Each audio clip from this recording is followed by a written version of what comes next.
The part two of this podcast is about how Ursula was recruited and what she accomplished.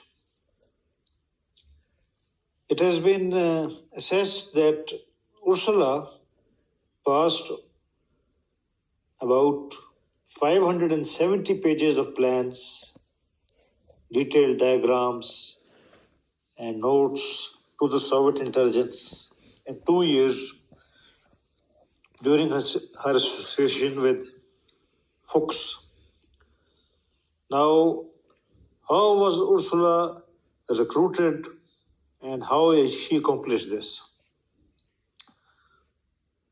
Born in 1907 in a very affluent German Jewish family, her father Robert was the president of the Berlin Stock Exchange and owned the largest private library in Germany.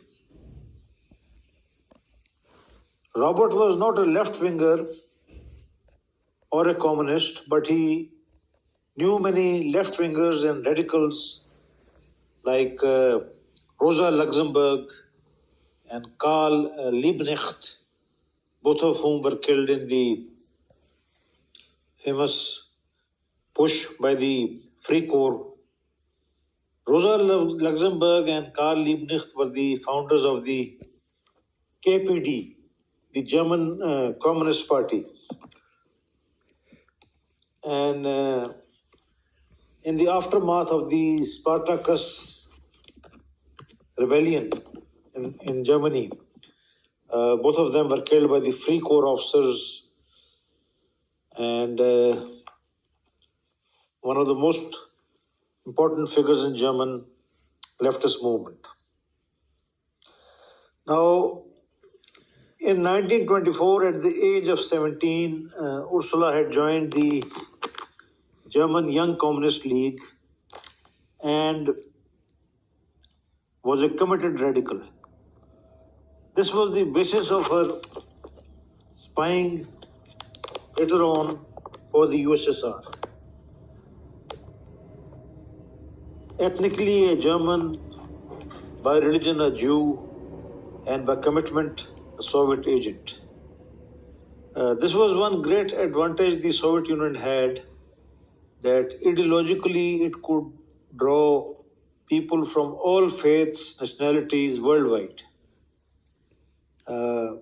This was above the financial part of spying. This was above greed. This was above, any personal reason, pure ideology. This was the strength of the Soviet intelligence. This strength nobody could match. Now, what happens is that Ursula falls in love with another radical German Jewish architect, and she marries this character Rudy Hamburger. He was an architect and unable to find a job in Germany. He luckily found a job in Shanghai to design government buildings, and in the summer of 1930, both Ursula and Rudy sailed to Shanghai. Now, this is the most important part of Ursula's spying career, because in Shanghai, she came into contact with the Soviet agents, and it was here that she was recruited by the USSR, and she was visited by the famous master spy Richard Sorge. a charismatic German, as he was described by Mr. McIntyre in his book, a great spy, as is well known. Now, Ursula had become pregnant in Shanghai, and her husband was busy designing, so many things. So, in 1931, in February, Ursula's son Michael was born, and they were living in a very nice villa in Shanghai, and Ursula was a very pleasant, attractive, lovely lady, the wife of a municipal architect, as people knew her, but nobody knew that she was a Soviet secret agent.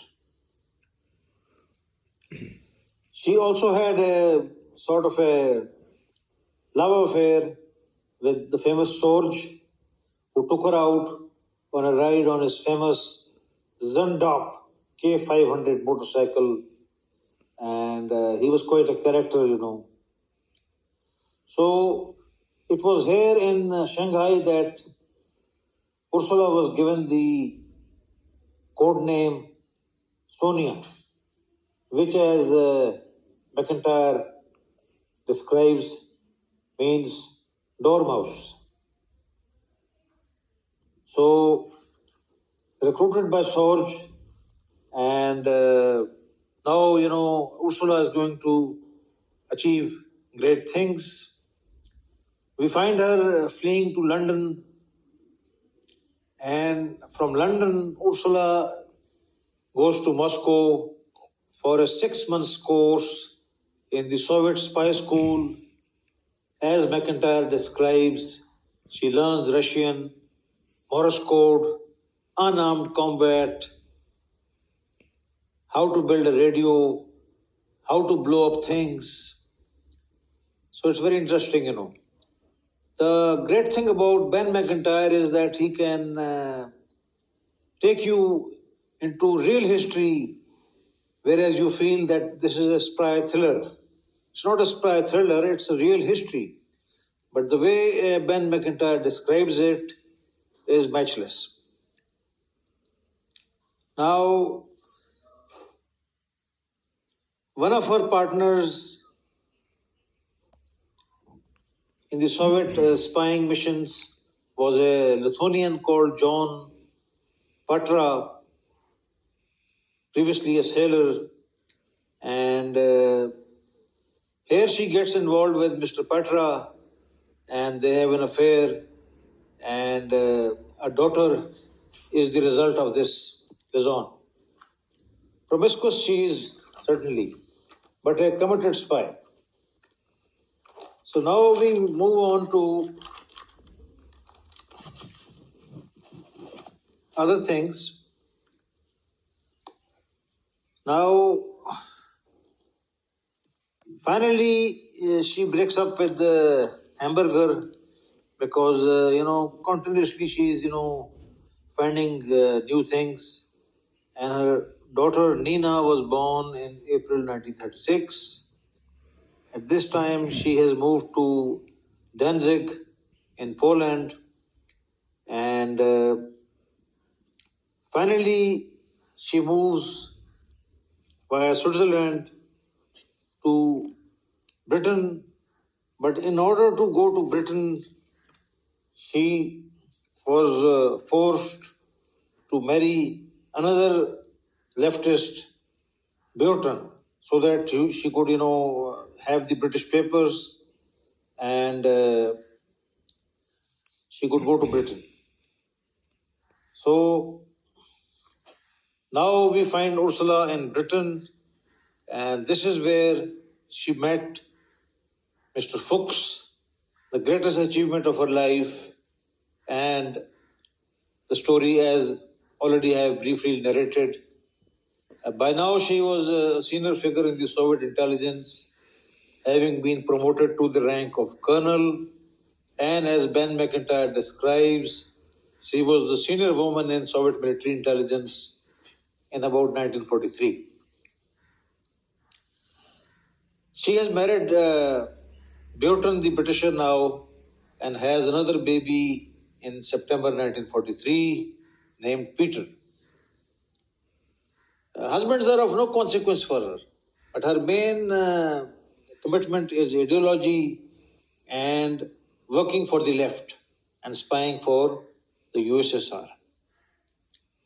And the British intelligence is a miserable failure in discovering her, and it's very interesting. So this is the second part of this podcast, and more later. I think 10 minutes and 55 seconds is a long time.